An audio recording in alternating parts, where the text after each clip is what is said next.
देश के अंदर एक ही बार गुरुद्वारे बंद हुए थे। गुरुद्वारा काबगंज साहब को इंदिरा गांधी ने ताले लगवाए थे कि जिस पार्टी ने हमेशा से ही सिखों के साथ इस तरह का व्यवहार किया हो, गले में टैर डालकर आग लगाएं, फिर उसको जस्टिफाई करे देश के प्रधानमंत्री मंच पर खड़े होकर और ये कहें कि बड़ा पेड़ गिरता है, ये जस्टिफिकेशन दें कि हाँ तुम्हारा मरना जायज है। राहुल गांधी जी हर धर्म हर वर्ग को अपनी पोशाक, अपनी भाषा, अपनी संस्कृति की बात कर रहे थे। इन्होंने उसको सिखों से जोड़ा, बहुत अच्छा किया। मैं आपसे पूछना चाहती हूँ, आज इस देश को आईना दिखा रहे हैं राहुल गांधी। देखिए, वो तो राहुल गांधी जी बोलेंगे ही, क्योंकि उनको भी अपनी दुकान चलानी है। और मैं समझता हूं कि देश के प्रधानमंत्री जी को जितनी गालियां निकाली जाती हैं उनको कोई फर्क नहीं है। इसलिए नहीं है कि उनको लगता है कि मैंने इतने बेरोजगारों को रोजगार दिया कि राहुल गांधी को भी रोजगार मिल गया, मुझे गाली निकालने से उसको टीवी पे मौका मिलता तो कोई बुरी बात नहीं है। लेकिन जो इन्होंने बात कही मैं उसका जवाब देना चाहता हूँ। इन्होंने कहा कि डर है, बिल्कुल है। अब देखिए, हमारे सबसे पवित्र स्थान श्री दरबार साहब पे तोप टैंकों से हमला किया जाता है, तो राहुल गांधी जी ने जो सोचकर बोला, मुझे लगता है कि कहीं ना कहीं उनको अपने राज की सब बातें याद आती हैं। दोस्तों नमस्कार। दोस्तों, राहुल गांधी ने अमेरिका में जाके एक बार फिर अपनी भर पिटवा ली है। हमारे देश की तो खैर उन्होंने जिंदगी में कभी अच्छाई की नहीं। अब तो मोदी विरोध के अंदर ये और जमीन से ज़्यादा गिर गई। बताइए, जो सिख भाई हमारी शान है, हमारे सर का ताज है, ये वहाँ जाके बोल रहे हैं कि जो सरदार भाई हैं उनको भारत के अंदर पगड़ी नहीं पहनने दी जाती, उनको गुरुद्वारे नहीं जाने दिया जाता। बताइए कितनी बड़ी बातें ये बोल रहा है। ये ऐसी चीज़ें बोल के बताइए कितना गलत इंप्रेशन पड़ता है, बाहर के लोग क्या सोचेंगे। लेकिन दोस्तों मैं आपको एक बात बताऊँ ना, ये जो राहुल गांधी है ना, ये बेवकूफ़ तो हो ही चुका है। और दूसरी बात ये है कि अब इसकी बातों को सीरियसली लेता ही नहीं, इसीलिए इसको जूते पड़ते हैं। वहाँ से भी ये जूते खा के आया और यहाँ भी बहुत तगड़े जूते पड़े। सिरसा साहब ने तब ये सिर्फ धोया। डिबेट पूरी देखने में मज़ा आ जाएगा आपको। डिबेट पसंद आए तो वीडियो को लाइक कीजिएगा, चैनल को सब्सक्राइब जरूर कीजिएगा और कमेंट्स भी कीजिएगा। Thank you very much. Manjinder Sirsa साहब, सबसे पहले आपकी पार्टी की तरफ से समझना चाहेंगे कि आप लोगों को किन बिंदुओं पर चोट है, क्योंकि सबसे ज्यादा सिख समुदाय का उन्होंने अपमान किया है, इसीलिए पहले हरदीप पुरी साहब बोले, फिर मनजिंदर सिरसा साहब सामने आए हैं। लेकिन सवाल यह है कि राहुल गांधी ने तो यह कहा है कि पहन पाएंगे या नहीं, चाहे वो टर्बन हो चाहे वो कड़ा हो, ये उन्होंने कहा है। ऐसा हो रहा है क्या? उन्होंने ऐसा कहा है? कौन कौन से बिंदुओं पर आप लोगों को आपत्ति है? हमारी अंजना जी, यही आपत्ति सबसे बड़ी है कि आप एक कम्युनिटी के खिलाफ, एक विशेष धर्म के खिलाफ ऐसी नफरत भरी बात बोले हैं कि भारत के अंदर किस चीज लड़ाई चल रही है। अब मैं तो दिल्ली में रहता हूँ, देश में हर जगह जाता हूँ, कल भी जम्मू में होगा, देश के हर कोने में घूमता हूँ। मैंने उस लड़ाई को नहीं देखा जहाँ कहाँ वो लड़ाई चल रही है, जहाँ पे सिखों की पगड़ी उतर रही है और कहा जा रहा हो कि तुम पगड़ी नहीं पहन सकते, जहाँ उनके ककार उतर रहे और कहा तुम नहीं पहन सकते, और उनको गुरुद्वारे में जाने से इनकार किया जा रहा हो। आप इस तरह की एक नफरत भरी किसी कम्युनिटी के खिलाफ एक ऐसी नैरेटिव पेश करते हैं कि हमारी पगड़ी को उतार सकता है, हमारी पगड़ी को हाथ डाल सकता है, हमें गुरुद्वारे को रोक सकता है, हमारे गुरुद्वारे को बंद करा सकता है। अंजना जी, मैं आपको दो उदाहरण देना चाहता हूँ आपकी जानकारी के लिए। देश के अंदर एक ही बार गुरुद्वारे बंद हुए थे। गुरुद्वारा काबगंज साहब को इंदिरा गांधी ने ताले लगवाए थे और तब अकाली दल ने आकर दिल्ली में प्रदर्शन किया था। तकरीबन 15,000 सिख तिहाड़ जेल में बंद हुए थे और फिर दिल्ली सिख गुरुद्वारा मैनेजमेंट कमेटी का एक्ट बना, जिसके मुख्य सेवादार अध्यक्ष के रूप में मुझे भी सेवा करने का मौका मिला।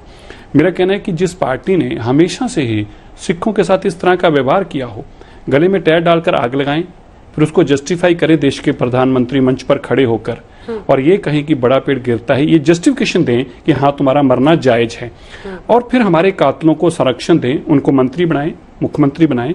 और अंजना जी, आज भी जब सज्जन कुमार जेल में है 7 साल से, जगदीश टाइटल के खिलाफ चार्जशीट फाइल हो चुकी है, जिन लोगों ने हमारी पगड़ियों पे हाथ डाला, हमारी परिवारों पे हाथ डाला, जिंदा हमें जलाया, उनको तो आपने अपने घर में बिठा रखा है और फिर अमेरिका में जाके ये संदेश देते हैं कि भारत के अंदर लोग सिखों की पगड़ियां उतारी जा रही हैं। तो बताइए, ये नफरत भरी जो माहौल हमारे खिलाफ सिरजा जा रहा है, आपको नहीं लगता जब इतना बड़ा लीडर ऐसी को बात करता है तो आम जनता में ये संदेश जाता है कि हाँ, हम इनकी पगड़ी को उतार सकते हैं, भारत में तो इनकी पगड़ी उतारी जा रही है, हम तो उतार सकते हैं। तो हमारा ये है कहना कि आप ये गलत का है। ना जकरिया खान, ना औरंगजेब, ना अब्दाली, ना कांग्रेस और ना गोरे हमारी पगड़ी को ना उतार सकेंगे, ना उतार सकेंगे। कृपया ये अपनी गंदी राजनीति माफ करना नहीं करनी चाहिए आपको, हमारे नाम के ऊपर, हमारे धर्म के नाम के ऊपर। मैं उनसे ये आग्रह करता हूँ राहुल गांधी जी से। सुप्रिया जी, अब सिर्फ एक सांसद नहीं, नेता विपक्ष हैं राहुल गांधी, और वो भारत के एक बड़े नेता के तौर पर एक इंटरव्यू विदेश में दे रहे हैं। और इस इंटरव्यू में वो कहते हैं कि सवाल तो ये है कि भारत में सिख समुदाय के बीच इस बात की चिंता है कि उन्हें पगड़ी कड़ा पहनने की इजाजत दी जाएगी या नहीं? क्या वे गुरुद्वारे जा सकेंगे? ये चिंता सिर्फ सिखों की नहीं बल्कि सभी धर्मों के लिए है। क्या कहना चाह रहे हैं वो? किस धर्म के लोगों को अपने धार्मिक स्थल पर जाने से रोका जा रहा है इस देश में, या उनके धार्मिक आवरण पहनने से रोका जा रहा है? कौन से सिख हैं? मुझे नहीं लगता एक भी सिख सामने आएगा जो ये कहेगा कि मुझे पगड़ी या कड़ा पहनने में डर लगता है इस देश में। क्या कह रहे हैं राहुल जी? मैं आपको बताती हूं, करीब 3.25 मिनट वो बोले, क्योंकि उन पर इंटरवेंशन नहीं हुआ। मैं आशा करती हूं मुझ पर भी नहीं होगा। उसके बाद आप जितने सवाल मुझसे पूछना चाहिए जरूर पूछिएगा। आपकी चिंता जायज है, आपका सवाल भी जायज है, लेकिन मैं सबसे पहले सर्वप्रथम यहां पर यह कहना चाहती हूं कि बीजेपी को एक बड़ी गंदी लत लगी हुई है काट छाट के बयान चलाने की, और वही उन्होंने राहुल गांधी के इस बयान के साथ भी किया। राहुल गांधी जी हर धर्म हर वर्ग को अपनी पोशाक, अपनी भाषा, अपनी संस्कृति की बात कर रहे थे। इन्होंने उसको सिखों से जोड़ा, बहुत अच्छा किया। मैं आपसे पूछना चाहती हूं, आज इस देश को आईना दिखा रहे हैं राहुल गांधी, और साथ में बहुत सारे यहां पर बैठे हुए लोगों को भी दिखा रहे हैं। इस देश में क्या यह चिंता नहीं होनी चाहिए कि हरियाणा में, दिल्ली, राष्ट्र की राजधानी दिल्ली से 20 किलोमीटर दूर फरीदाबाद में आर्यन मिश्रा की गोलियों से भूनकर हत्या कर दी जाती है, और हत्यारे को यह मलाल है नहीं है कि उसने 17 साल के युवा को मौत के घाट उतार दिया, उसको यह तकलीफ है कि उसने उसको मुसलमान समझ के उतारा। आगे सुनिए, महाराष्ट्र में एक बुजुर्ग मुसलमान जो दिखने में मुसलमान है, उसकी दाढ़ी है, टोपी पहने हुए, उसको पीटा जाता है, उसके साथ अभद्रता की जाती है, उसको लतियाया जाता है। क्यों? क्योंकि वो मुसलमान है। और आरोपियों को छोड़ दिया जाता है। वो तो भला हो कि एक्ट फिर से लगते हैं और आरोपी गिरफ्तार होते हैं। हरियाणा में एक लड़के की असम से जो आया था, पीट पीट कर उसकी हत्या कर दी जाती है क्योंकि शक था कि वो मुसलमान है। तो मेरा अपना मानना है कि ये सारी बातें एक तरफ है, ये आक्रोश भी आपका एक तरफ है। ये आक्रोश कहां था जब पंजाब से आए हुए, हरियाणा से आए हुए, इस देश से आए हुए 700 किसानों की शहादत हुई और मोदी जी ने कहा मेरे लिए थोड़ी मरे? यह आक्रोश कहां था जब आपकी सांसद, बीजेपी की सांसद पंजाब के सवाल पर जवाब देती हैं कि हत्यारे और बलात्कारी हैं किसान? यह आक्रोश कहां था जब आपके मंत्री, आपके सांसद आंदोलनकारी किसानों को मवाली, गुंडे, खालिस्तानी, पाकिस्तानी कहते हैं? यह आक्रोश कहां था जब अपने हक के लिए लड़ रहे किसानों को ऐसे अपशब्द कहे गए? यह आक्रोश कहां था जब यह तस्वीर सामने आई, एक बुजुर्ग किसान सिर पे पगड़ी पहने हुए, उस पर लाठियां बरस रही हैं? यह आक्रोश कहां है जब दिल्ली की सड़कें सील कर दी जाती है, कीले गड़वा दी जाती है, चट्टानें खड़ी कर दी जाती हैं कि पंजाब के किसान ना आए? और अंत में एक ही बात कहूंगी, कहां था यह आक्रोश जब इस देश के प्रधानमंत्री ने 3.5 करोड़ लोगों की पंजाबियत पे सवाल उठा दिया था, यह कहकर कि मैं सुरक्षित वापस आ गया? आपको पंजाब जाके असुरक्षा महसूस हो रही थी? कहां था यह आक्रोश? तो आक्रोश मैन्युफैक्चर मत करिए, आक्रोश झूठा मत दिखाइए, गंदी राजनीति मत करिए। लेकिन मैं एक बात अंजना जी पूरी ईमानदारी के साथ कहना चाहती हूं, और मुझे पता है मैंने अपना टाइम थोड़ा सा ब्रीच किया, लेकिन एक बात कह के चुप हो जाऊंगी। और यह बात यह है कि अभी भी बीजेपी के लोग, अभी भी भक्त, अभी भी ट्रोल आर्मी एक बात नहीं समझ रही है कि राहुल गांधी के खिलाफ व्यक्तिगत आक्षेप लगाकर, उन पर बेवकूफी के बयानबाजी कर उनकी तरफ जहर उगलकर आप कुछ हासिल नहीं कर पा रहे हैं। जनता ने नकार दी है आपकी नफरत की राजनीति। ये कब समझिएगा आप लोग? लेकिन आप जितना ज्यादा ये करिएगा उतना ज्यादा आपका असली चेहरा और बनावटी आक्रोश सामने आता है, जो ढोंग है। लेकिन सुप्रिया जी, मुझे अभी भी अपने सवाल का जवाब नहीं मिला। क्या इस देश में धर्म के आधार पर अपने जो धार्मिक प्रतीक हैं उनको पहनने में लोगों को डर लग रहा है? क्योंकि वो एक नेता विपक्ष के तौर पर विदेश की धरती पर जब ऐसी बात बोलते हैं, लगता है कि देश में तो लोग में डर ही डर है। अंजना जी, मैं हतप्रभ हूं। मैंने आपके सामने 4 एग्जाम्पल दिए।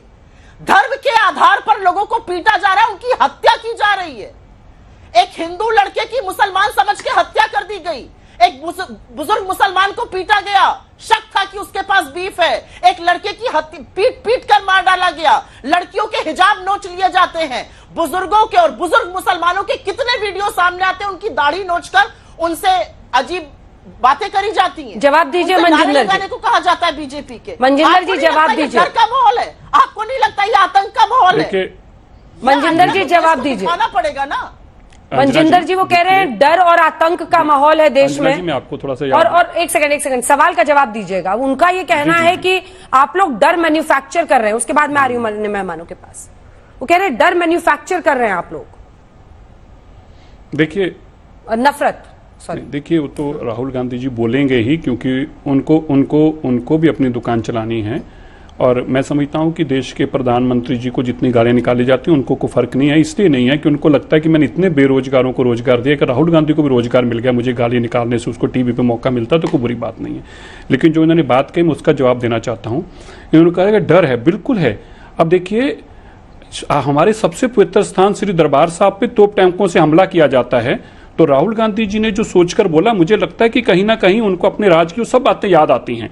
उनको ये याद आता है कि कैसे जो तिवारी तब राज्यसभा के एमपी थे कांग्रेस के, वो राज्यसभा के अंदर खड़े होकर कह रहे थे ज्ञानी जैल सिंह को ये आतंकी है। ज्ञानी जैल सिंह राष्ट्रपति को ये कहा जाता है ये आतंकी है, और फिर यह भी कहा जाता है पार्लियामेंट हाउस के अंदर कि ये जो राष्ट्रपति भवन है ये आतंकियों का गढ़ बन चुका है, क्योंकि ज्ञानी जैल सिंह वहां पे राष्ट्रपति थे। मैं आपको यह भी बताना चाहता हूं, जो संजय गांधी की धर्मपत्नी सोनिया गांधी जी को कहा गया था ये सिख की बेटी है, ये सांप की बेटी है, गदार की बेटी है, ये हमें अल्फाज दिए गए थे। और अंजना जी मैं आपको याद दिलाऊं, आप तो पत्रकार है, आपको सारी बातें जहन में याद भी होंगी। गलत नाम मत लीजिए। मनजिंदर जी आपने गलती से गलत नाम ले लिया है, इसको करेक्शन कर दीजिए। संजय जी की पत्नी मेनका गांधी। माफ कर दी, मैं गलती करता हूँ। हाँ, मैं माफी मांगता हूँ, मैं गलती से मानता हूं और मेरे लिए बहुत गलत है किसी का ऐसा गलत नाम लेना। मैं माफी चाहता हूं। मेरा सोनिया गांधी जी कहना मेरा पर्पस नहीं था, मैं मेनका गांधी जी कहना चाहता था। सब माफी चाहता हूं, आपकी कांग्रेस की प्रवक्ता को भी कहता हूं, गलत है, गलती से निकला। दूसरी बात, देखिए अखबारों के अंदर इश्तेहार दिए गए 1980 के दशक में, और टैक्सी ड्राइवर एक सिख दिखाया गया और उसको यह कहा गया, नीचे लिखा गया कि देखिए इसको देख के आपको डर लगता है। हमें इस तरह से विलिफाई किया जा रहा था, हमें इस तरह से सिखों को आतंकी बताया जा रहा था, और इस तरह से हमारी पगड़ियों को उतारा जाता था। और यहां तक कि आर्मी की वर्दी में बावर्दी जो सिख थे उनकी पगड़ियां उतारी गई, उनको जिंदा जलाया गया। अंजना जी हमें डर तो लगता था, लेकिन वो दशक अलग था जब हमें डर लगता था, जब देश के प्रधानमंत्री मंच पर खड़े होकर कहें कि ये इन लोगों का मरना जायज था क्योंकि बड़ा पेड़ गिरा है धरती हिलती है। जब ये प्रधानमंत्री खड़े होकर कहें तो हमारा डरना जायज था, हमें डराया जाता था। लेकिन मैं ये जरूर कहना चाहता हूं, जो अब राहुल गांधी ने अमेरिका में जाके कहा, पार्टी के रूप पर नहीं कहता, मैं जरूर समझता हूं कि ठीक है हमारे बहना ये सुप्रिया जी नहीं समझ पाए तो उनकी भावना है, मैं उनका सम्मान करता हूं। लेकिन मुझे लगता है कि ये बात को रियलाइज करना चाहिए कि गलत हुआ है। किसी कम्युनिटी को आइडेंटिफाई करके आप ये नहीं कह सकते, उसके खिलाफ इस तरह की नफरत नहीं बोल सकते। और अगर आपके मन में हमारे प्रति अच्छी भावना होती हम इसको एक्सेप्ट भी करते, पर एक्सेप्ट करते तब जब हमारे कातिल सज्जन कुमार जो जेल में बंद है, आज वो कांग्रेस के मेंबर हैं, और जगदीश टाइटर जिनके ऊपर चार्जशीट फाइल हो चुकी है और चार्जेस फ्रेम हो चुके कोर्ट ने कहा इनके खिलाफ सफिशिएंट एविडेंस है, वो आज भी मंत्री हैं।